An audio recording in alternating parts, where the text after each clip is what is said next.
ګران اوریدونکو السلام علیکم. ستاسو پام راړوم د نن ورځې تازه لنډو مهمو خبرونو ته. پیل له هلمند کوو. د هلمند ولایت په مرکز لښکرګاه کې زرګونه کسانو د افغان ځواکونو په ملاتړ لاریون کړی. دوی په سپین بولدک کې د پاکستاني ملیشو له لوري پر عامو خلکو وروستی برید وغانده او خبرداری ورکړ چې بل ځل به چوپ پاتې نشي. ننګرهار د ننګرهار د زندان پخوانی مدیر عبدالولي حصارک په دنده کې د پاتې راتلو او وظیفوي غفلت له امله څارنوالۍ ته معرفي شوی. ولسمشر غني د ولسمشر غني د تازه حکم له مخې د راروانې مشورتي لویې جرګې د لګښتونو لپاره 330 میلیونه افغانۍ بودیجه منظوره شوې. امرالله صالح د ولسمشر لومړي مرستیال امرالله صالح ویلي چې په کلني ډول د رجالي برجسته د امنیت خوندي کولو لپاره 4200 میلیونه افغانۍ لګښت راځي چې دغه اشخاص بیا نیم وخت د نظام په کمزوري کولو او حرص تغذیه کولو تیروي. صالح دا خبر پر مشورتي لویې جرګې مصارفو ته په اشارې کړې. کابل د کار او ټولنیزو چارو وزارت وایي د شنبې ورځ د اسد میاشتې 18مه د مشورتي لویې جرګې له کبله یوازې په کابل ښار کې عمومي رخصتي ده.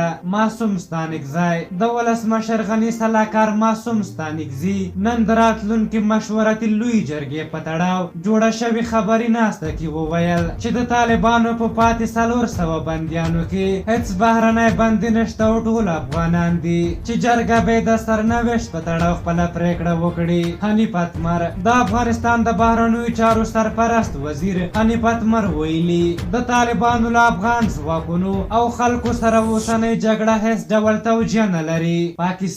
پاکستان وایي افغان لوري پر سرتیرو برید کړی او مرګ ژوبله یې ورته اړولې. د دوی په خبره افغان سرتیرو په مستقیمه توګه پر پاکستاني عسکرو برید کړی چې له امله یو پاکستانی عسکر وژل شوی او 3 کسه نور ټپیان دي.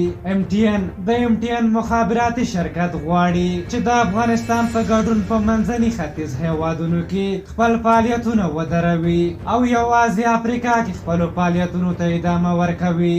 عطا خیریه بنسټ په ټولنیزو رسنیو کې داسې اوازې خپرې شوې وې چې ګواکې د عطا خیریه بنسټ مشر عطاالله شګیوال په یو برید کې وژل شوی، خو معلومات دا دي چې دا خبر دروغ دی او په عطاالله شګیوال هیڅ برید نه دی شوی. او وروستی خبر دا دی چې د لبنان په بیروت کې د زورورو چاودنو له امله نن په لبنان کې د ملي ماتم 2مه ورځ ده او هره شیبه د تلفاتو په شمېر کې زیاتوالی راځي. تر دې دمه د رسنیو د راپورونو له مخې د مړیو شمېر 115 او د ټپیانو شمېر له 500 اوښتی. په هر حال دا د نن ورځې تازه لنډو مهم خبرونه. تر بیا چې ستاسو چوپړ ته راځم په لویه بخښونکي خدای مو سپارم. د الله په امان.